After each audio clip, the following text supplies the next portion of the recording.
The Meditations of the Emperor Marcus Aurelius Antonius. Book 9. He who does injustice commits impiety. For since universal nature has formed the rational animals for one another, each to be useful to the other according to his merit, and never hurtful, he who transgresses this, her will, is clearly guilty of impiety against the most ancient and venerable of the gods. He who lies sins against the same divinity. For the nature of the whole is the nature of all things which exist, and things which exist are akin to all that has come to be. Nature indeed is called truth, and is the first cause of all truths. He then that lies willingly is guilty of impiety, in so far as by deceiving he works injury. And he also who lies unwillingly, in so far as he is out of tune with universal nature, and in so far as he works disorder in the universe by fighting against its design. He is at war with nature who sets himself against the truth. He has neglected the means with which nature furnished him, and cannot now distinguish false from true. He too who pursues pleasure as good, and shuns pain as evil, is guilty of impiety. Such a one must needs frequently blame the common nature for unseemly awards of fortune to bad and to good men. For the bad often enjoy pleasures and possesses the means to attain them, and the good often meet with pain and with what causes pain. Again, he who dreads pain must sometimes dread a thing which will make part of the world order, and this is impious. And he who pursues pleasure will not abstain from injustice, and this is clear impiety. In those things to which the common nature is indifferent, he who would follow nature ought, in this also, to be of like mind with her, and shew the like indifference. And whoever is not indifferent to pain and pleasure, life and death, glory and ignominy, all of which universal nature uses indifferently, is clearly impious. By nature using them indifferently, I mean that they befall indifferently all beings which exist, and ensure upon others in the great chain of consequence, which began in the primal impulse of Providence. Providence, in pursuance of this impulse, and starting from a definite beginning, set about this fair structure of the universe when she had conceived the plan of all that was to be, and appointed the distinct powers which were to produce the several substances, changes, and successions. It were the more desirable lot to depart from among men unacquainted with falsehood, hypocrisy, luxury, or vanity. The next choice were to expire when cloyed with these vices. Have you then chosen rather to abide in evil, or has experience not yet persuaded you to fly from amidst the plague? For a corruption of the mind is far more plague than any pestilential distemper or change in the surrounding air we breathe.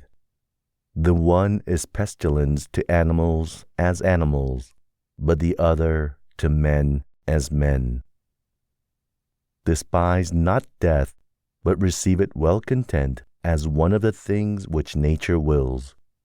For even as it is to be young, to be old, to grow up, to be full grown, even as it is to breed teeth and beard, and to grow gray, to beget, to go with child, to be delivered, and to undergo all the effects of nature which life's seasons bring, such is it also to be dissolved in death. It becomes not, therefore, a man of wisdom to be careless, or impatient, or ostentatiously contemptuous about death. He should rather await its coming as one of the operations of nature. Even as now you await the season when the child of your wife's body shall issue into the light, await the hour when your soul shall fall out of these its teguments. If you wish for the common sort of comfort, here is a thought which goes to the heart. You will be completely resigned to death if you consider the things you are about to leave, and the morals of that confused crowd from which your soul is to be disengaged. It is far from right to be offended with them. It is even your duty to have a tender care for them, and to bear with them mildly. Yet remember that the parting, when it comes, will not be with men who think as you think. For the only thing which, if it might be, could hold you back and detain you in life, would be to live with those who had reached the same principles of life as you. But as it is, you seeing how great is the fatigue and toil arising from the jarring courses of those who live together may cry, "Haste, death, lest I too should forget myself." The sinner sins against himself. The wrongdoer wrongs himself by making himself evil. Men are often unjust by omissions as well as by actions. Be satisfied with your present opinion, if certain, with your present course of action, if social, with your present mood, if well pleased with all that comes upon you from without. Wipe out impression, stay impulse, quench desire, and keep the governing part master of itself. This soul distributed among the irrational animals is one. Rational beings, on the other hand, partake of one reasoning intelligence. Even so, there is one earth to all things earthly, and for all of us who are endowed with sight and breath, there is one light by which to see, one air to breathe. All things that share a common quality are strongly drawn to that which is of their own kind. The earthly tends towards the earth, fluids flow together, aerial bodies likewise, and naught but force prevents their confluence. Fire rises upward on account of the elemental fire, and it is so ready to join in kindling with all the fire that is here that any matter pretty dry is easily set on fire, because that which hinders its kindling is the weaker element in its composition. Thus also, then whatever partakes of the common intellectual nature hastens in like manner, or even more markedly, towards that which is akin to it. For the more it excels other natures, the stronger is its tendency to mix with and adhere to its kind. Accordingly, among irrational creatures we find swarms of bees, herds of cattle, nurture of the young, and love of a sort. For even in animals there is a soul, and in the more noble natures a mutual attraction is found to be at work. Such does not exist in plants, or stones, or wood. Among the rational animals, again, there are societies and friendships, families and assemblies, and in war, treaties and truces. Among beings still more excellent, there subsists, though they be placed far asunder, a certain kind of union as among the stars.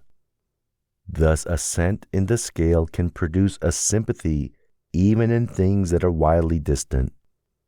But mark what happens among us.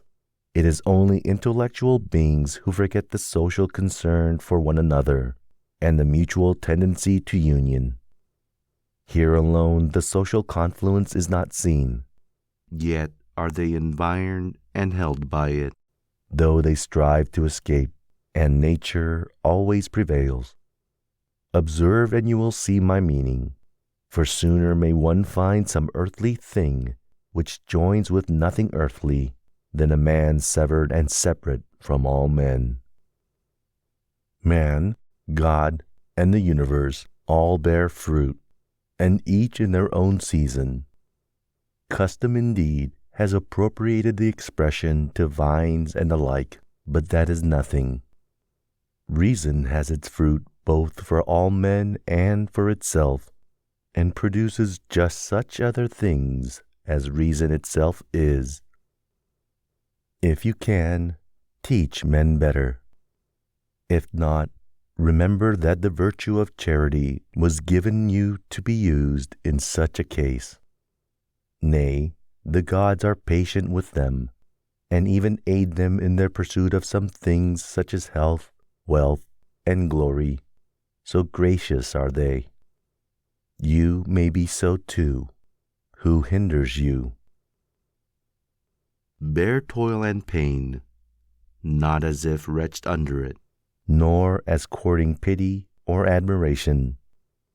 Wish for one thing only, always to act or to refrain, as social wisdom requires. Today I have escaped from all trouble, or rather I have cast out all trouble from me, for it was not without, but within, in my own opinions.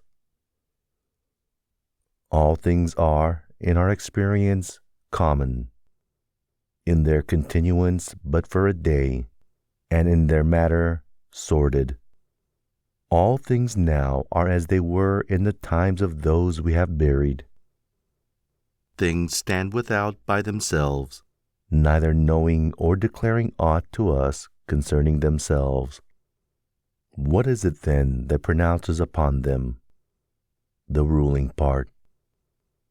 It is not in passive feeling, but in action, that the good and evil of the rational animal formed for society consists.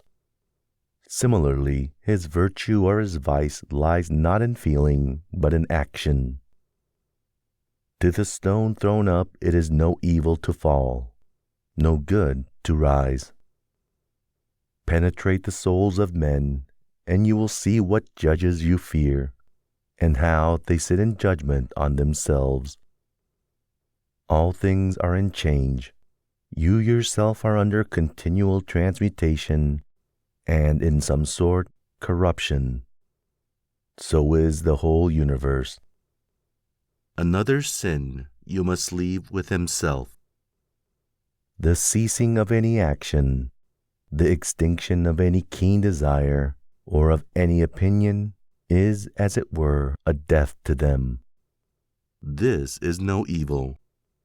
Think again of the ages of your life, childhood, youth, manhood, old age. Each change of these was a death. Is there anything to dread here? Think now of your life as it was, first under your grandfather, then under your mother, then under your father. And as you find there many other alterations, changes, and endings, ask yourself, is there anything to dread here? Thus, neither is there anything to dread in the cessation, ending, and change of your whole life.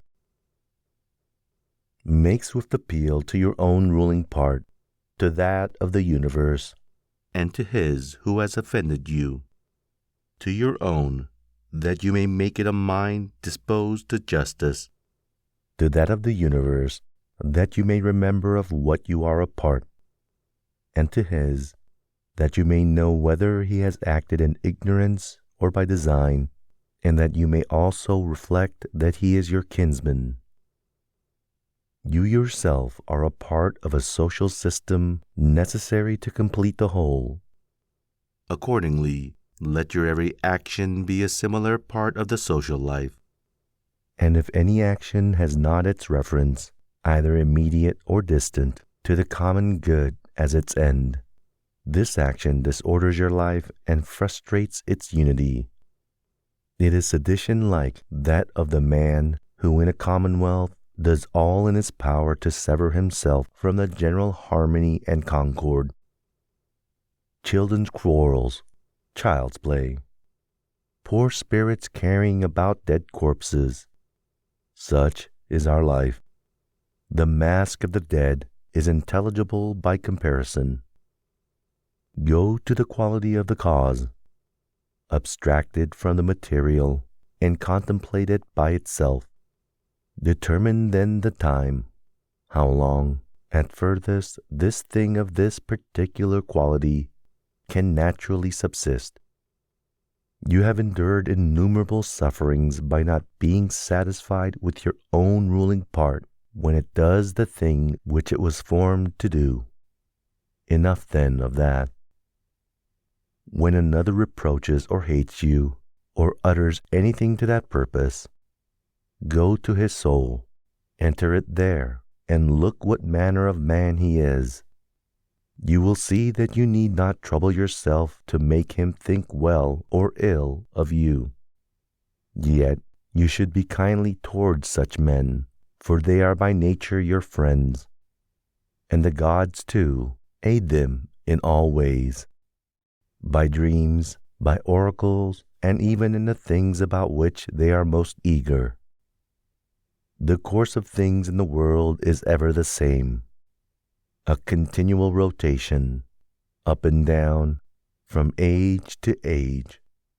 Either the universal mind exerts itself in every particular event, in which case you must accept what comes immediately from it, or it has exerted itself once and for all, and as a result all things go on forever in a necessary chain of consequence. Or again, atoms and indivisible particles are the origin of all things. In fine, if there be a God, all is well. And if there be only chance, you at least need not act by chance. The earth will presently cover us all, and then this earth will itself be changed into other forms, and these again into others, and so on without end. And if anyone considers how swiftly those changes and transmutations roll on, like one wave upon another, he will despise all things mortal. The universal cause is like a winter torrent. It sweeps all along with it. How very little worth are those poor creatures who pretend to understand affairs of state and imagine they unite themselves, the statesman and the philosopher, the frothy fools. Do you, O man, that which nature now requires of you? Set about it if you have the means, and look not around you to see if any be taking notice. Neither hope to realize Plato's Republic. Be satisfied if the smallest things go well. Consider even such an event as no small matter. For who can change the opinions of men? And without change of opinion, what is their state but a slavery under which they groan while they pretend to obey? Come now, speak of Alexander, Philip, and Demetrius of Phalerum. They know best whether they understood what the common nature required of them, and whether they trained themselves accordingly. But if they designed only to play the tragic hero, no one has condemned me to do the like. The work of philosophy is simple and modest. Lead me not astray in pursuit of a vainglorious stateliness. Look down as from some eminence upon the innumerable herds, the countless solemn festivals, the voyages of every sort, in tempests and in calms, the different states of those who come into life, enter upon life's associations, and leave it in the end. Consider, too, the life which others have lived formerly, the life they will live after you, and the life that barbarous peoples are now living. How many of these know not even your name? How many will quickly forget it? How many are there who perhaps praise you now, but will shortly blame you? Reflect, then, that neither is surviving fame a thing of value, nor present glory, nor anything at all. Let nothing due to a cause outside yourself disturb your calm. In the workings of the active principles within you, let there be justice. That is a bent of will and a course of action which have social good as their one end, and so are suited to your nature. You can suppress many of the superfluous troubles which beset you, for they lie wholly in your own opinion. By this you will give ample room and ease to your life.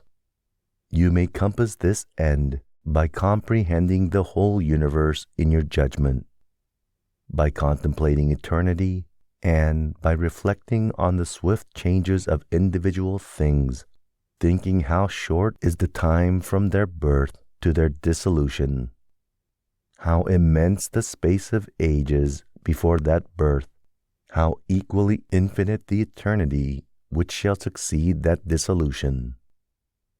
All things that you see will quickly perish, and those who behold them perishing are very soon themselves to die.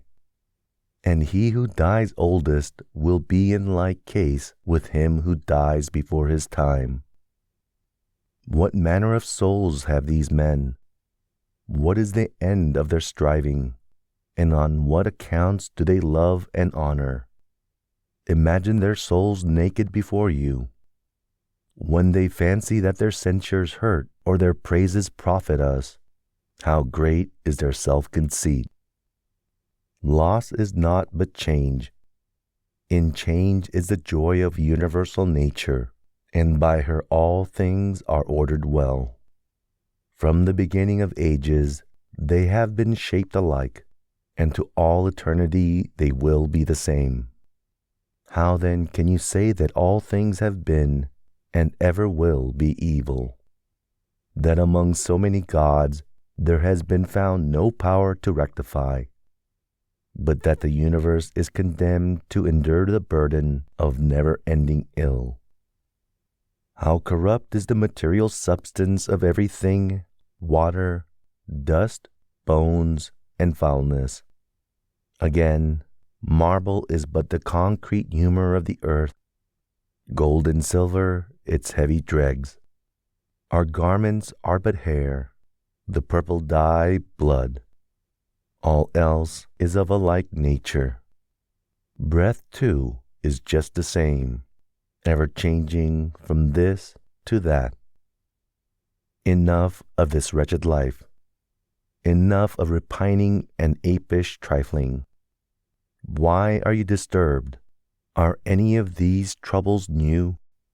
What excites you so? Is it the cause? Then view it well. Is it the matter? View it also well. Besides these there is nothing.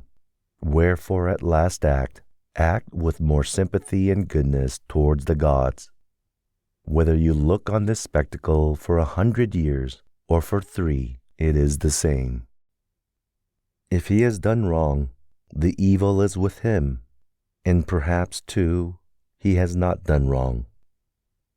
Either all things proceed from one source of intelligence and come together in one body, in which case the part must not complain of what comes about for the benefit of the whole, or all is atoms, and there is nothing else but confused mixture and dissipation. Why then are you disturbed? Say to your soul, thou art dead, thou art rotten. Thou hast turned beast, joined the herd, and dost feed along with them. Either the gods have power or they have none. If they have no power, why do you pray? If they have power, why do you not choose to pray to them for power neither to fear, nor to desire, nor to be grieved over any of these external things, rather than for their presence or their absence? Surely, if the gods can aid man at all, they can aid him in this. But perhaps you will say, the gods have put this in my own power. Then is it not better to use that which is in your own power and preserve your liberty, than to set your heart on what is beyond your power and become an abject slave? And who has told you that the God aid us not in these things also which are in our power? Begin to pray about them, and you will see. One man prays, may I possess that woman. Do you pray, may I have no wish to possess her? Another prays, may I be delivered from so and so. Pray you, may I not need to be delivered from him. A third cries, may I not lose my child. Let your prayers be, may I not fear to lose him. In fine, turn your prayers this way, and observe what comes of it. Epicurus says, in my sickness, my conversations were not about the disease of this poor body, nor did I speak of any such things to those who came to me. I continued to discourse as before on the principles of natural philosophy, and was chiefly intent on the problem of how the mind, though it partakes in the violent commotions of the flesh, might remain undisturbed and keep guard on its own proper excellence. I permitted not the physicians, he continues, to magnify their office and vaunt themselves as if they were doing something of great moment, but my life continued pleasant and happy. What he did then, in sickness, do you also, if ye fall ill, or suffer any other misfortune. Never to depart from your philosophy whatever befalls you. Never to join in the folly of the vulgar and the ignorant is a maxim common to all the schools. Give your mind only to the business now in hand, and to the means whereby it is to be accomplished. When you are offended by the shamelessness of any man, straightway ask yourself, can the world exist without shameless men? It cannot. Therefore do not demand what is impossible. Your enemy also is one of these shameless people who must needs be in the universe. Have the same question also at hand when you are shocked at craft or perfidy or any other sin. For while you remember that it is impossible that the class should not exist, you will be more charitable to each particular individual. It is also to have this reflection ready. What virtue has nature given to man wherewith to combat this fault? Against unreason she has given meekness as an antidote. Against another weakness, another power. You are also at full liberty to set right one who has wandered. Now every wrongdoer is missing his proper aim and has gone astray. And then, in what are you injured? You will find that none of those at whom you are exasperated have done anything whereby your intellectual part was like to be the worse. Now anything which can really harm or hurt you has its subsistence there and there alone. And wherein is it strange or evil that the man untaught acts after his kind? Look if you ought not rather to blame yourself for not having laid your account with his being guilty of such faults. Your reason gave you the means to conclude that it was probable that he would do this wrong. You forgot and yet wonder that he has done it. But above all, when you are blaming anyone for faithlessness or ingratitude, turn to yourself. The fault lies manifestly with you, if you trusted that a man of such disposition could keep faith, or if, when you granted the favor, you did not grant it without ulterior views and on the principle that the complete and immediate reward of your action lay in the doing of it. What would you more, when you have done a man a kindness? Is it not enough for you that you have acted in this according to your nature? Do you ask a reward for it? Is it as if the eye were to ask a reward for seeing, or the feet for walking? For just as these parts are formed for a certain purpose, which when they fulfill according to their proper structure, they attain their proper end, so man, formed by nature to do kindness to his fellows, whenever he acts kindly or in any other works for the common good, has fulfilled the purpose of his creation and has possession of what is his own.